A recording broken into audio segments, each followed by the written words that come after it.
John and may I thank you so much for making yourself available and agreeing to this interview this morning. And maybe if we could start by you telling us where you were born and when you came to Australia, and anything you want to tell us about your early life up to the point when you enlisted. Right.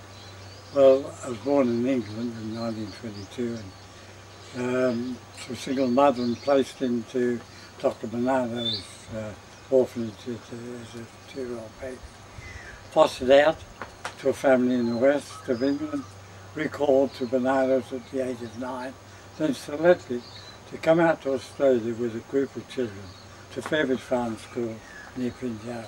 So when I arrived at Fairbridge at the age of 10, we were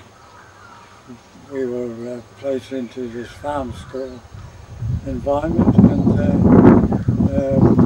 not only did we have state school education, but we were taught the skills of farming. Excellent. And I understand you developed an interest in music. Yes, the main head cook that was employed at the village was a former British Army musician, and someone had donated a set of brass musical instruments to Fairbridge, so the principal then decided that he'd have a band that was to be formed at Fairbridge amongst us children. The head cook was brought into operation and he formed this child's brass band. Yes, marvellous. I was very keen to learn music, so I took the opportunity to join the band. And when did you, what motivated you to enlist? Well, of course, the war broke out in 1939. I was out working on a farm by that time, and I bought a trombone with the help of Fairbridge. But every young fellow in those days was joining one of the armed forces. It was just the thing to do. So as soon as I turned 18, I brought myself up to Perth. I had a trombone in one hand, a case in the other. Went up to the headquarters in Francis Street in Perth, the Army headquarters, and asked if they had a job for a musician, and bow, in half an hour I was in the Army. Yeah. So then where did you go to? Did you go to Northern Camp at all or anything like that? Well, I did later, of course. I joined the Army at the time when they were having 3 monthly militia camps. Of course, when the 3 months ran out, I was out of a job. I was then managed to get a transfer to a Northern Camp military band. That was the main army base for the army in Western State. I was there with the band for a few months, and then one of the adjoining units, an officer came over and explained that he wanted to form an orchestra when any of us young blokes in the band like to join him. A couple of us did, and so I finished up in 8th Company, 2nd 4th Machine Gun Battalion, under the command of Major Saggers. Major Bert Saggers. Major Bert Saggers. Right. And now, would you have had contact with the regimental medical officer, Captain Claude Anderson, at any time? Not at that stage. It wasn't until later on that I became friendly with a regimental officer, medical officer. Now, if we can move fairly quickly through your movement to Woodside, and then to Darwin, and then to Port Moresby, and then right round till when we're back at Gage Roads. If you can cover that. Right. Well, the battalion, of course, was a month in Northern Camp. Eventually, the word came out we're being posted. Down to the wharf we went. Didn't know where we were going. Got on the Duntroon. We went as far as Adelaide. Finished up in Woodside Camp, just north of Adelaide. We were stuck there in the middle of the winter for 3 months, nice and cold. After 3 months, we were then posted again, up through the centre we went to Darwin. Yes. Of course, right from the cold south to the tropical north was quite a change.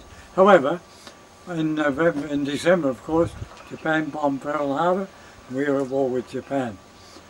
Very soon the battalion then was shifted from Darwin, shipped across the small ship to Port Moresby, where the Aquitania was waiting for us. Onto the Aquitania, down to Sydney we went, took on reinforcements, round to Fremantle. There we went inside of our home port, and no leave was granted. So several dozens of us, hundreds of us, jumped ship for the night, got ashore. Next morning, most of us came back, rejoined the Aquitania. Away we went up to Sunda Straits, and there we were transhipped, transferred onto several smaller ships, smaller boats that took us up into Singapore. Yes. Now it's well documented that you arrived in Singapore on the 24th of January 1941, and then you were a prisoner of war just something like 21 or 22 days later on the 15th of February. What happened to you? What did you do during that 2 to 3 weeks? From the time we arrived in Singapore, well, the war was, of course, happening in Malaya, Peninsula Malaya. We weren't, obviously we were being kept for the defence of Singapore, but mainly getting a few road marches around the different areas to acclimatise, I expect.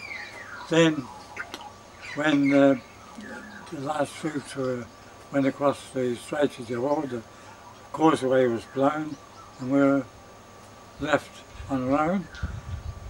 The battalion then was stationed on the western part of the island. Some were on the defences. I was in the 8 Company, which held in reserve. And we just waited until the night of the 7th, and when the invasion took place, Japs landed, and for the next week it was all confusion. We seemed to be shifted from one place to another, on truck, off truck. I'm talking about 8 Company.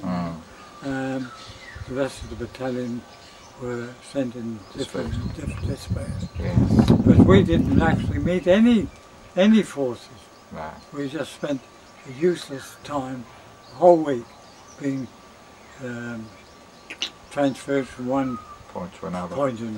Now, were you with Bert Saggers still? Yes. Yeah. Ah, well, because his company had become what they call the Divisional Reserve, hadn't they? Oh, later, yes. Well, of course, then, perhaps I should correct my. I think Archie Thomas took over the second force. Yeah. Major Saggers took on another role. Yeah. Yes, that's right. E-Battalion. Yeah, E-Battalion. Yeah. That's right. That's fine. Do you remember the 15th of February? Absolutely. And what was your feeling when that firing stopped? Yeah, well, as I said, we were in positions at the base of a Chinese cemetery, huge area. We hadn't actually done much action at all, but all the news reports came through runners and I suppose field wireless, and we were made when Archie Thomas gathered us all together. It was late in the evening of the 15th, and told us that our Allied command had surrendered to the Japanese. The news was incredible. We just couldn't make out why we had done this. We hadn't, we hadn't been used. It seemed to me just so incredible.